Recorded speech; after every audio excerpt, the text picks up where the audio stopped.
Welcome back to the Quarterly Call. Ready to put on our investor hats and dive into some serious numbers. Let's do it. This time, we're cracking open Netflix's playbook for Q3 2024. We're talking earnings reports, those shareholder letters, the whole shebang. It's like getting a backstage pass to see how the streaming giant operates. Exactly. And trust me, you don't need to be a Wall Street whiz to get it. We'll break it all down nice and easy. We're talking about the big wins, the interesting trends, and what it all means for the future of Netflix. So grab your metaphorical popcorn because things are about to get interesting. Let's dive in. All right, let's get into it. First things first, Netflix is making bank again.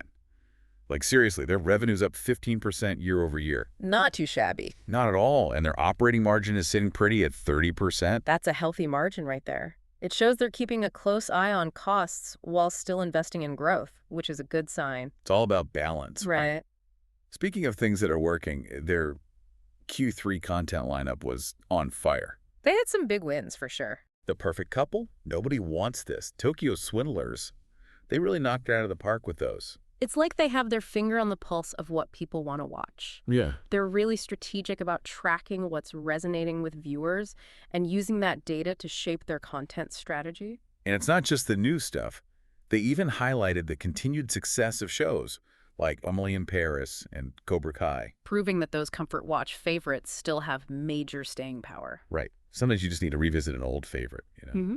And that actually brings us to one of Netflix's biggest strengths, that massive library of content. They've got something for everyone, from those blockbuster hits to those niche favorites that you stumble upon and then can't stop watching. It's like they're fighting back against the whole bundling trend where everyone's trying to offer everything under the sun. They're doubling down on what they do best, series and films from all over the world. It's like they're saying, we're the kings and queens of entertainment, come one, come all.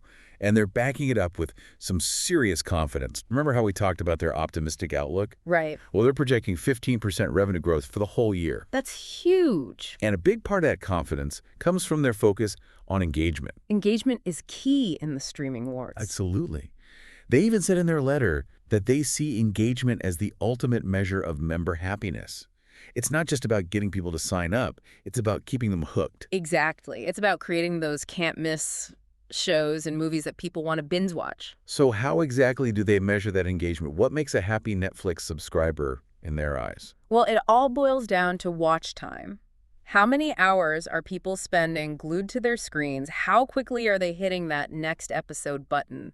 They're looking for those binge-worthy experiences. Because the more we're engaged, the more invested we become and the less likely we are to cancel, right? Exactly. It's a win-win. But it's not just about chasing those mega hits. Remember, the shareholder letter highlighted the success of both those blockbusters and those more niche titles. They're creating a space where everyone feels catered to, from the mainstream to the more eclectic tastes. They're really emphasizing that diversity of content. Absolutely. And speaking of catering to everyone, remember when they made that big move with paid sharing? Initially, that led to a dip in viewing hours because, well, fewer people were sharing accounts. Right. But here's where things get really interesting. They're seeing that engagement within those owner households, the ones who are actually paying for their subscriptions, is actually up year over year. So people are more invested when they're the ones footing the bill. It's like they're saying, hey, I'm paying for this, so I'm going to make the most of it. They're digging deeper into the content library and becoming true fans, not just casual viewers. It makes sense. When you have skin in the game, you tend to be more engaged. Okay, so we've talked about keeping viewers glued to their screens. But how is Netflix turning those binge-watching hours into cold, hard cash? The shareholder letter gave us a glimpse into their money-making strategy. It's a balancing act, for sure.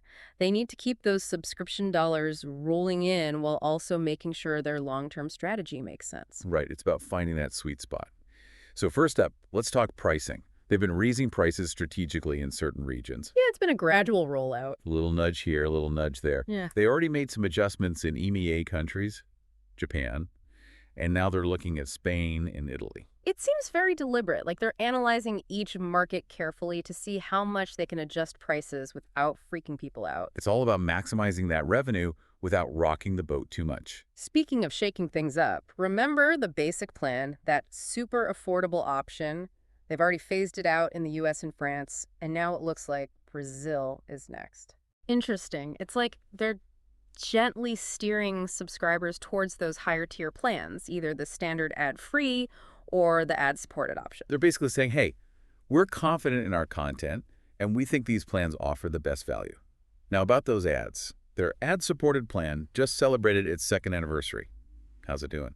Let's just say people are into it. Over 50% of new signups in those ad countries are going for the ad-supported option. Wow, that's huge. It shows that people are becoming more open to ad-supported models, especially as the streaming world gets more expensive. It's all about options, right? And while ads aren't their main revenue stream just yet, they're clearly putting a lot of energy into it. They're investing in ad tech, partnering with big players like Trade Desk and Google, and always refining their approach. They're playing the long game, that's for sure. They recognize that the streaming landscape is constantly evolving, and they're positioning themselves not just to survive, but to dominate. They're not just going with the flow, they're trying to control the current. And it's not just the shareholder letter that's got people talking. The earnings call was a goldmine of insights, too.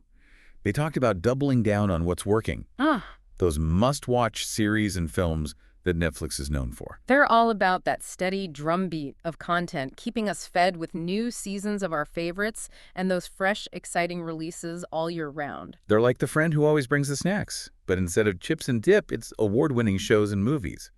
And remember those live events, like that Tyson-Paul fight they're hosting?